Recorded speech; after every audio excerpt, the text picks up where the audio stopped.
Haleluya. Selamat pagi saudara-saudara yang dikasihi oleh Tuhan Yesus. Kita bersyukur kepada Tuhan, kita masih ada sebagaimana kita ada sampai saat ini. Dan kita terus percaya bahwa pemeliharaan Tuhan sempurna bagi kita. Mari sama-sama kita renungkan firman Tuhan di dalam kitab Injil Yohanes pasal yang keempat ayat 19 mulai. Kata perempuan itu kepadanya, Tuhan, nyata sekarang padaku bahwa engkau seorang nabi. Nenek moyang kami menyembah di atas gunung ini, tetapi kamu katakan bahwa Yerusalemlah tempat orang menyembah. Kata Yesus kepadanya, percayalah kepadaku hai perempuan, saatnya akan tiba bahwa kamu akan menyembah Bapa bukan di gunung ini dan bukan juga di Yerusalem. Kamu menyembah apa yang tidak kamu kenal, kami menyembah apa yang kami kenal, sebab keselamatan datang dari bangsa Yahudi. Tetapi saatnya akan datang dan sudah tiba sekarang bahwa penyembah-penyembah benar akan menyembah Bapa dalam roh dan kebenaran. Sebab Bapa menghendaki penyembah-penyembah demikian. Allah itu roh, dan barang siapa menyembah Dia harus menyembahnya dalam roh dan kebenaran.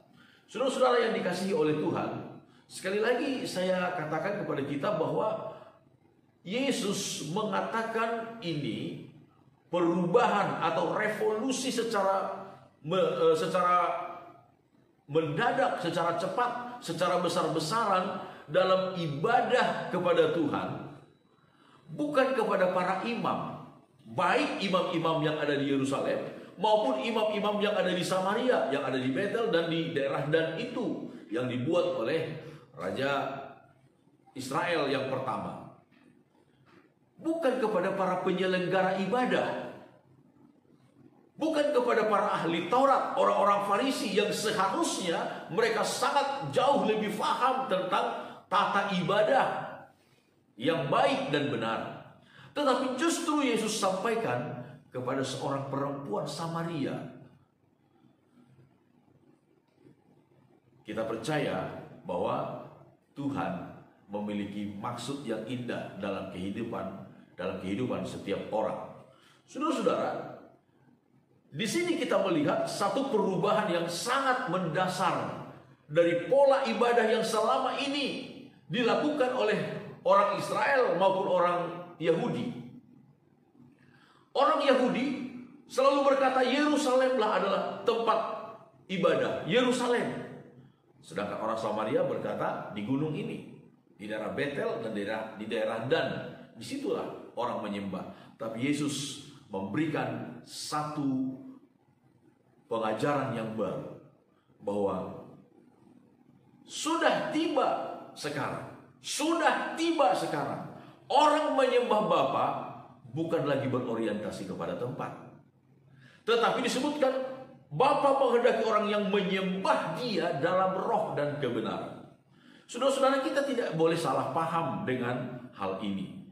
Di dalam perjanjian baru, kita tetap menemukan bahwa Allah menghendaki persekutuan antara sesama orang percaya. Itu sebabnya penulis kitab Ibrani pasal 10 ayat 25, ayat yang sangat dikenal dalam kekristenan kita, saudara-saudara. Ibrani 10 ayat 25, janganlah kita menjauhkan diri dari pertemuan-pertemuan ibadah kita seperti dibiasakan oleh beberapa orang. Tetapi marilah kita saling menasihati dan semakin giat melakukannya menjelang hari Tuhan yang mendekat. Jangan kita menjauhkan diri dari pertemuan-pertemuan ibadah, tetapi justru marilah kita semakin giat melakukannya menjelang hari Tuhan yang semakin mendekat. Jadi kita melihat bahwa prinsip pertemuan persekutuan dalam ibadah itu tetap ada. Hanya saja sekarang tempatnya tidak lagi harus di Yerusalem, tidak lagi harus di daerah Betel, tidak lagi harus di daerah Dan. Tetapi sekarang, saudara-saudara, dalam persekutuan ibadah orang-orang percaya, yang diutamakan, yang harus diminta adalah menyembah Bapa dalam roh dan kebenaran. Saudara, pertemuan ibadah kita dalam satu kumpulan yang banyak atau sedikit, yang paling tetap diutamakan. Bagaimana sikap pribadi kita, saudara-saudara? Dalam satu komunitas persekutuan, saudara-saudara, dalam satu komunitas persekutuan, kita menyembah, tetapi dalam persekutuan itu, penyembahan itu adalah sesuatu yang bersifat pribadi, saudara. Sesuatu yang sangat bersifat pribadi. Penyembahan kepada Allah itu adalah, walaupun kita dalam komunitas bersama, dalam satu ruangan yang sama, banyak orang, saudara-saudara, tetapi ingat, penyembahan itu adalah sesuatu yang sangat bersifat pribadi. Sesuatu yang sangat bersifat pribadi. Itu sebabnya dalam satu persekutuan banyak orang, mungkin ratusan orang. Yang satu bisa benar-benar merasakan jamahan Tuhan di dalam hatinya. Yang satu, yang lain mungkin hanya bersikap biasa-biasa saja atau cuek. Sekali lagi, Tuhan menghendaki penyembah dalam roh dan kebenaran. Biarlah kita menjadi orang-orang yang menyembah Tuhan dalam roh dan kebenaran. Dalam persekutuan, ingat tetap penyembahan pribadi kita lah yang Tuhan lihat yang paling utama.